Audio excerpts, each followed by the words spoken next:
का स्वाध्याय चल रहा है। उसके अंदर सम्यक दर्शन का प्रकरण चल रहा है कि सम्यक दर्शन 8 अंग से सहित निरतिचार निर्दोष होता है और उसका पालन करने वाले मोक्ष महल पर चढ़ने के प्रथम अधिकारी बन जाते हैं। तो मंगलाचरण के साथ अब उस स्वाध्याय को प्रारंभ करती हूँ। 3 भुवन में सार वीतराग विज्ञान का, शिव स्वरूप शिव का नमः त्रियोग समार के। मन वचन काय इन तीनों योगों को एकाग्र करके अपने आत्मा के अंदर छिपे परमात्म तत्व को, जो मोक्ष का साकार स्वरूप है, उसकी शक्ति को ही नमन किया है। और संसार भ्रमण करते करते भी ये जीव सम्यक दर्शन को प्राप्त करके मोक्ष मार्ग में प्रवृत्ति कर सकता है। तीसरी ढाल चल रही है, 12 नंबर के श्लोक में आएंगे। जिन वच में शंका न धार वृष भव सुख वांछा माने, मुनि तन मलिन न देख गिनावे तत्व कुतत्व पिछाने। निज गुण अरु पर अवगुण ढाके, वाजिन धर्म बढ़ावे। कामादिक कर प्रशिते चिगिते, निज पर को सुदृढ़ावे। अर्थात जिनेंद्र भगवान के वचनों में शंका नहीं रख करके और उनके उपदेश में अटल श्रद्धान करना, यह निसंकित अंग हुआ। जिसमें आपने अंजन चोर के कथानक को सुना और निसंकित अंग को पालन करने की प्रेरणा प्राप्त की। अब दूसरा अंग है भव सुख वांछा भाने। उसके पहले शब्द है वृष। वृष माने धर्म, यानी धर्म करते हुए, धर्म का सेवन करते हुए उसके बदले में भव सुख माने संसार के सुखों की इच्छा नहीं करना, यह हुआ निकांक्षित अंग। कांक्षा माने आकांक्षा, इच्छा, अभिलाषा। तो धर्म का सेवन इसलिए नहीं करना कि हमें चक्रवर्ती का पद मिल जाए, हमें ऐसी वैसी संपत्ति मिल जाए, भौतिक संपत्ति मिल जाए। उन सुखों की आकांक्षा न करके अपनी आत्मा के कल्याण की भावना करना, यह निकांक्षित अंग है। पहले एक दर्शन स्तुति हुआ करती थी, उसमें पढ़ते थे, चक्री का पद नहीं चाहूं, विषयन में नाही लुभाऊं, रागादिक दोष हरीजे, परमात्म निज पद दीजे। अर्थात हे भगवान, मैं चक्रवर्ती का पद भी नहीं चाहता। ये क्यों कहा? आपकी भक्ति के बिना या आपके चरण कमलों से दूर रह करके मुझे चक्रवर्ती का वैभव भी नहीं चाहिए। विषयन में ना ही लुभाऊं, मैं पंचेंद्रिय के विषय भोगों में नहीं लुभाने पाऊं, अर्थात उसी के अंदर ना रमने पाऊं। मेरे राग द्वेष आदि दोष हर लीजिए और परमात्म पद दे दीजिए। अर्थात परमात्म पद का मुख्य लक्ष्य रहता है। तो निकांक्षित अंग भी तो यही कहता है कि तपस्या करते हुए, धर्म करते हुए, अपने कर्तव्यों का पालन करते हुए भव सुख की वांछा आगे नहीं करना चाहिए। यही निकांक्षित अंग होगा। हम सबको भी जितना बन सके उतना इस अंग का पालन करते हुए अपने धर्म के बदले में ऐसा कुछ भी सांसारिक भोग नहीं प्राप्त करना चाहिए। धर्म करते समय केवल एक इच्छा रहे मन में, मोक्ष की प्राप्ति हो भगवन, पाप किंचित न हो तन से। न वैभव चाहूं स्वर्गों का, नहीं चक्री की संपत्ति। न वैभव चाहूं स्वर्गों का, नहीं चक्री की संपत्ति। हो केवल ध्यान प्रभु तेरा, यही मेरी है संपत्ति है।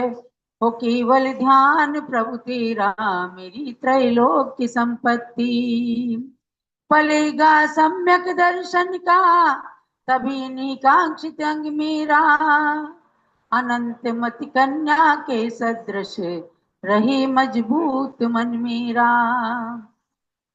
इन्हीं की छवि आज की ज्ञान मति माता में दिखती है। किनकी? अनंतमती। अनंतमती कन्या जो चंपापुर के राजा प्रियदत्त और अंगवती सेठानी की कन्या थी, उसने ब्रह्मचर्य व्रत ले रखा था माता पिता के साथ, अष्टांगिका पर्व में लिया, लेकिन पूरे जीवन पालन करने का भाव बनाया। एक बार एक विद्याधर ने उसको हरण कर लिया। किसी किसी तरह से अपने शील की रक्षा करते हुए वह कन्या अयोध्या में आई। अयोध्या में एक आरिका माता के पास थी और एक श्रेष्ठी के घर में चौका लगा। वहां श्रेष्ठी के आमंत्रण पर उसने जाकर घर के बाहर चौक बनाया। चौक बनाने की परंपरा होती है ना, साधु संत जाते हैं तो उनके लिए चौक बनाते हैं। अकस्मात होता क्या है कि एक दिन उसके माता पिता ढूंढते ढूंढते अयोध्या आ गए और अयोध्या में उस चौक को देख करके एकदम उस घर में प्रवेश किया। सेठ जी ने उनका स्वागत किया और उन्होंने एक पति के नाते अपनी आप बीती कहानी बताई कि मेरी कन्या अपहरण की गई है, मैं कितने दिनों से खोज रहा हूँ, आज यहाँ आया हूँ। वह भी दुखी थे, सेठ जी भी दुखी थे। अकस्मात वे कहते हैं, सेठ जी ये चौक किसने बनाया? बड़ा सुंदर चौक है। उस घर के धनी ने कहा, यहाँ पर एक माता जी हैं, उनके पास एक कन्या रहती है, उसने ये चौक बनाया। बोले मुझे उसको दिखाओ। जब उस कन्या से मिलन होता है तो पिता पुत्री का मिलन हो जाता है, यानी वो कन्या अनंतमती थी। पिता बहुत खुश होते हैं और कन्या से कहते हैं चलो अब चंपापुर चलो बेटा, आपने घर में रहना। वह कन्या कहती, पिताजी अब मैंने संसार देख लिया, मैंने तो ब्रह्मचर्य व्रत धारण किया है, मुझे किसी प्रकार के भोगों की कोई आकांक्षा नहीं है। कई तरह की परीक्षा उस सती के जीवन में आई, लेकिन उसने कभी भी किन्हीं भोगों की आकांक्षा नहीं की। उसी अनंतमती सती का इस कविता के अंदर उल्लेख किया गया है। अनंतमती कन्या के सदृश, रही मजबूत मन मीरा। उन्हीं की छवि आज की ज्ञानमती माता में दिखती है। बड़ी दृढ़ता सिखाती है, ग्रंथ भी खूब लिखती हैं। बड़ी दृढ़ता सिखाती हैं, ग्रंथ भी खूब लिखती हैं। आज के इस महाकलयुग में भी सम्यक संभव है। आज के इस महाकलयुग में भी सम्यक संभव है। नहीं बाजार में मिलता, न केवल पुस्तक में ये है। नहीं बाजार में मिलता, न केवल पुस्तक में ये है। सम्यक दर्शन ना कोई बाजारू चीज है, ना किसी पुस्तक के अंदर है। गुरुओं के उपदेश से, ग्रंथों के स्वाध्याय से जरूर सम्यक दर्शन मिलता है, लेकिन उसका सूक्ष्मता से यदि पालन किया जाए तो, यानी धर्म करें लेकिन उसके साथ भोगों की आकांक्षा ना करें। तो आगे कहा, चंदनामती से पाने को गुरु चरणों में आ जाओ। तुम सब भी से पाने को गुरु चरणों में आ जाओ। रहो संसार में, संसार को अपने में मत लाओ। रहो संसार में, संसार को अपने में मत लाओ। समझ गए? संसार पूर्वक तो मोक्ष ही है। सबको मोक्ष जाने से पहले पहले संसार में ही रहना पड़ता है। लेकिन हे भव्यात्मन, संसार में रहकर संसार को अपने मन के अंदर मत बसा लो। इतना राग द्वेष मत करो कि संसार पूरी तरह से अपनी आत्मा में बस जाए और फिर संसार का अंत ही ना होने पाए। तो धर्म करते हुए, सम्यक दर्शन का पालन करते हुए, पर का उपकार करते हुए कभी बदले की भावना मत करो कि मैंने इसका उपकार किया लेकिन मेरे साथ इसने अपकार किया, या आगे मुझे इस तप के कारण, इस साधना से, इस संयम से मुझे चक्रवर्ती आदि का वैभव मिल जाए। बस यही निकांक्षित अंग है। तो एक हुआ निसंकीर्तन और दूसरा हुआ निकांक्षित अंग। अब तीसरा है निर्विचिकित्सा अंग। मुनि तन मलिन न देख घिनावे, तत्व कुतत्व पिछाने। इसमें दो अंग आ गए, एक निर्विचिकित्सा अंग और एक अमूढ़ दृष्टि अंग।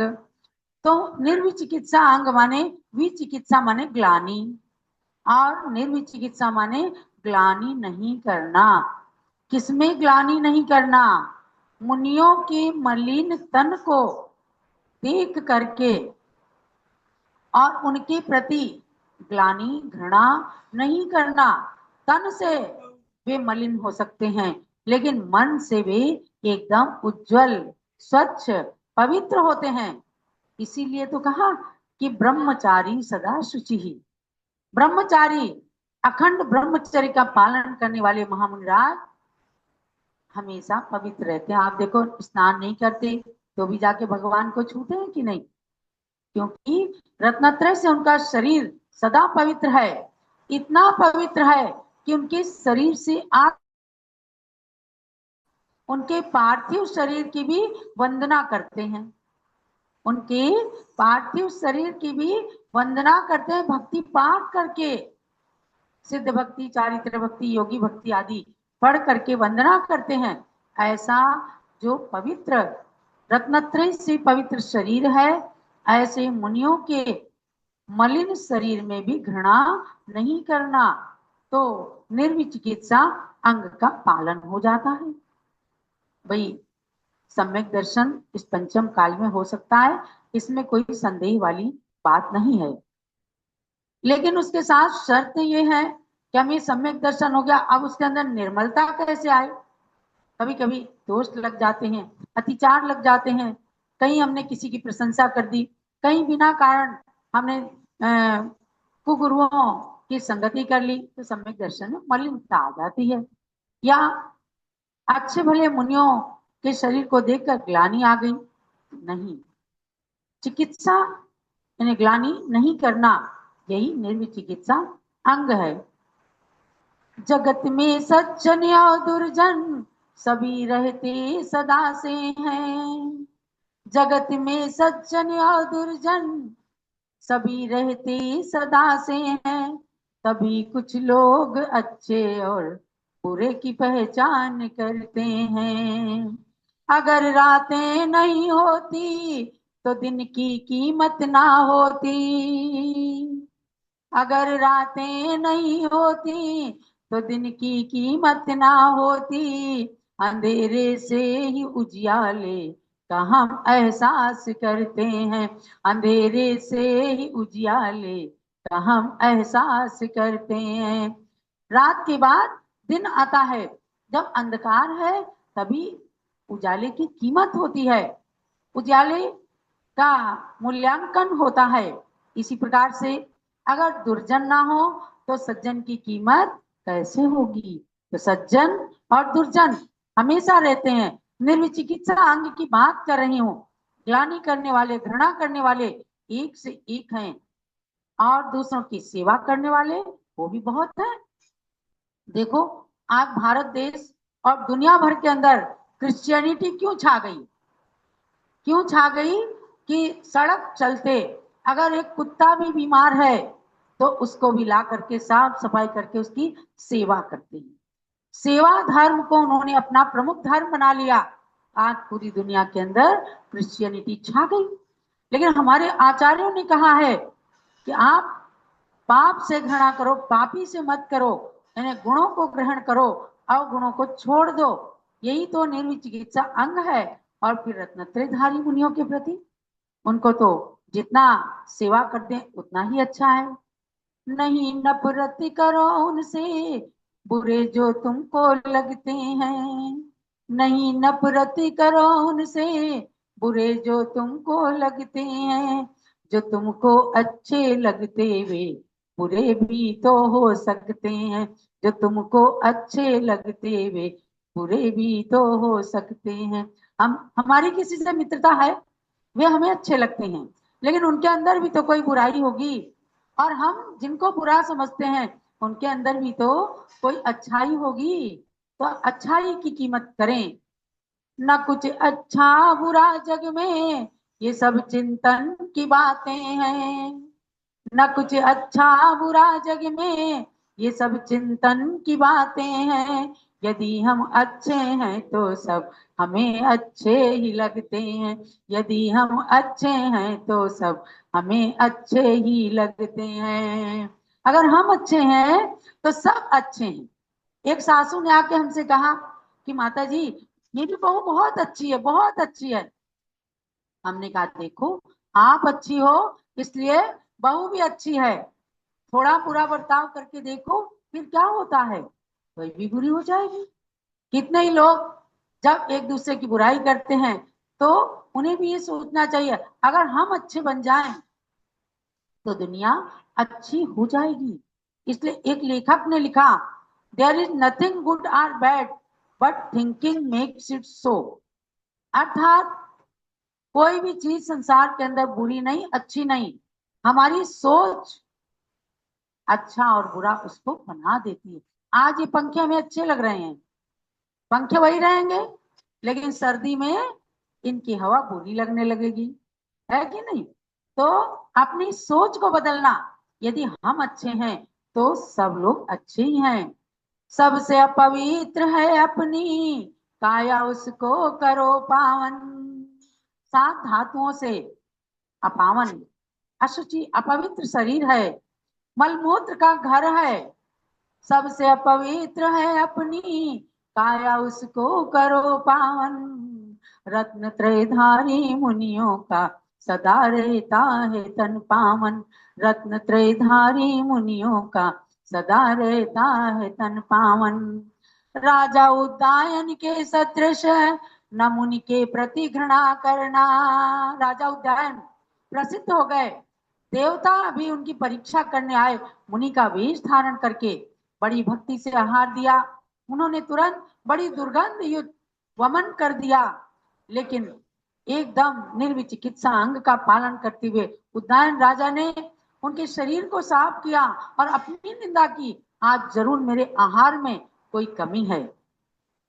मुनि वेशधारी देवता ने अपना रूप प्रकट करके कहा कि जैसा हमने आपकी प्रशंसा सुनी थी हे राजा उद्यान आप वैसा ही निकले। इसलिए राजा उद्यान को संतों ने भी अपने ग्रंथों के अंदर स्थान दे दिया कि निर्विचिकित्सा अंग पालन करना है तो राजा उद्यान के समान पालन करो। राजा उद्यान के सदृश न मुनि के प्रति घृणा करना, सभी निर्विचिकित्सांग चंदना मति हृदय रखना, सभी निर्विचिकित्सांग को अपने हृदय रखना। ऐसे निर्विचिकित्सा अंग को अपने हृदय में रखना, हमारा सम्यक दर्शन पावन हो जाएगा, पवित्र हो जाएगा, निर्मल हो जाएगा, निरतिचार निर्दोष हो जाएगा। एक सूक्ति कही मैंने आज ही इसको पढ़ा, burn all the bad memories of your past and dress up the colour of your sweet memories, love happiness religious and spirituals.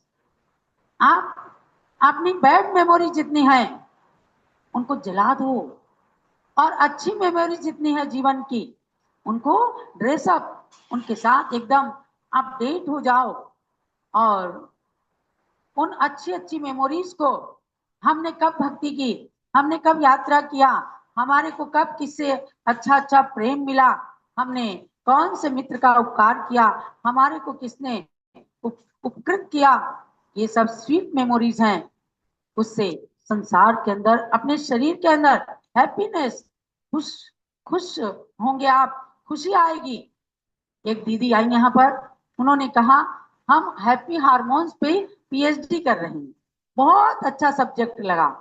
अभी छुल्लक ध्यान सागर महाराज जी के साथ में है ब्रह्मचारिणी जयप्रदा जी, हैप्पी हार्मोन्स पे पीएचडी कर रही हैं। हमने कहा सबसे ज्यादा हैप्पी हार्मोन्स कब बनते हैं, जब कोई भक्ति करता होता है, जब कोई ध्यान करता होता है, जब भगवान की पूजा करते होते हैं, उस समय सारी पॉजिटिव ऊर्जा आत्मा के अंदर एकत्रित हो जाती है और तब हैप्पी हार्मोन्स बनते हैं। तब हमारा ऑरा एकदम अच्छा हो जाता है। जब हम गलत गलत चिंतन करते हैं तो अपना ऑरा जो है वो बदल जाता है, वो गलत गलत हो जाता है। और इसके जब फोटोज खींचे गए तो पाया गया कि एकदम खूब बढ़िया अच्छे अच्छे कपड़े पहनने वाले के का ऑरा, उसकी फोटो, औरे का फोटो एकदम गंदा आया। और एक जंगल के अंदर बैठे मलिन तन वाले साधु का ऑरा खींचा गया, एकदम क्लीन आया, क्योंकि वो ध्यान में लीन थे। और तब आश्चर्य हुआ कि जब मांगी तुंगे के अंदर ज्ञानमती माता जी विराजमान थी, एक 22 स्केल, 22 नाम के वैज्ञानिक के स्केल को लेकर के एक सज्जन आए मकराना से, और उन्होंने भगवान ऋषभ देव 108 फुट के ऋषभ देव की ऊर्जा नापा। उन्होंने कहा कि जब भगवान का अभिषेक नहीं हुआ था उस समय ऊर्जा 90,022 स्केल थी, और जब अभिषेक हो गया, शांति धारा हो गई, तब वो 1,10,000 उसमें ऊर्जा आ गई। अब वो नीचे आए, हमें तो पता ही नहीं था। ज्ञानमती माता के पास कुछ वो यंत्र रख रहे थे, बार बार हटा रहे थे, बार बार रख रहे थे। हमने कहा भैया क्या बात है? बोले मुझे आश्चर्य हो रहा है कि ज्ञानमती माता जी का ऑरा, ज्ञानमती माता जी की ऊर्जा 90,022 स्केल है। आज तक हमने किसी का भी नहीं पाया। अधिक से अधिक 25,022 स्केल तक ऊर्जा पाई है। तो इसलिए मैं सोच रहा हूँ कहीं स्केल तो गलत नहीं है। 10 बार उन्होंने रखा तो 90,022 स्केल की ऊर्जा नापी। हमने कहा भैया आश्चर्य मत करो, जिनके हृदय के अंदर क्षण क्षण पल पल ऋषभ देव भगवान का वास है, जो करोड़ों अरबों बार भगवान ऋषभ देव के नाम मंत्र को जप चुकी हैं, जिनका ऑरा आप चाहे कहीं से आगे से पीछे से ऊपर से नीचे से नाप लेंगे तो आपको हमेशा पॉजिटिव ऊर्जा मिलेगी। जिन्होंने अपने जीवन में कभी किसी दुर्गुण को पनपने नहीं दिया, दुर्गुणी के लिए भी हमेशा उन्होंने अच्छी भावनाएं की। आप बताओ उनका ऑरा खराब कैसे हो सकता है? अगर 90,022 स्केल उनकी ऊर्जा आ गई तो इसमें कोई अतिशयोक्ति वाली बात नहीं है। तो महानुभाव, ऐसे सम्यक दर्शन को निर्मल करके अपनी ऊर्जा को बढ़ाना है, क्योंकि आज विज्ञान का युग है।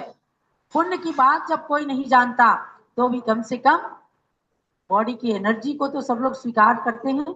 आप अशांत हैं, देखो कितनी वीकनेस महसूस देगी। आप खुश हैं, आपको एकदम उपवास करने के बाद भी एकदम एनर्जी आएगी, क्योंकि हमने उपवास का मन बनाया है। हम मन के अंदर खुश हैं कि हम व्रत कर रहे हैं, उपवास कर रहे हैं, तो आपकी उपवास के अंदर भी ऊर्जा मिलती है। यही तो है सम्यक दर्शन, यही पॉजिटिव ऊर्जा है, यही हैप्पी हार्मोन्स की बात है। तो आप सब सम्यक दर्शन के अन्य अंगों को, आज हमने आपको 3 अंग की बात बता दी, कल निशंकित अंग की बात करी थी, आज निकांक्षित और निर्विचिकित्सा अंग की बात करी है। तो इन अंगों का यथाशक्ति पालन करते हुए अपने व्यवहार सम्यक दर्शन को दृढ़ करना, यही आज के स्वाध्याय का सार समझे। इसी सम्यक दर्शन की दृढ़ता के लिए ही मैं समझती हूँ आज अयोध्या में आप सब आए हैं किस लिए? इंद्रध्वज विधान को करने के लिए। क्यों उल्लास जी?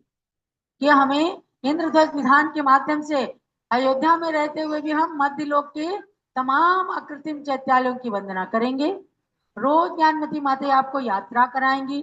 कैसी यात्रा? आज जम्बू द्वीप के सुमेरु पे चल रहे हैं, कल हाथी खंड के द्वीप के, परसों पुष्कराट द्वीप के। ऐसे जब हम धरती पर रहते हुए आसमान की यात्रा करेंगे, अकृत्रिम चैत्यालय की अर्चना करेंगे, वंदना करेंगे, तो निश्चित रूप से अपना सम्यक दर्शन पवित्र होगा। ये सम्यक दर्शन को दृढ़ रखें, यही आप सबके लिए मंगल आशीर्वाद है। जलोदात सांग मई जिनवाणी माता की जय।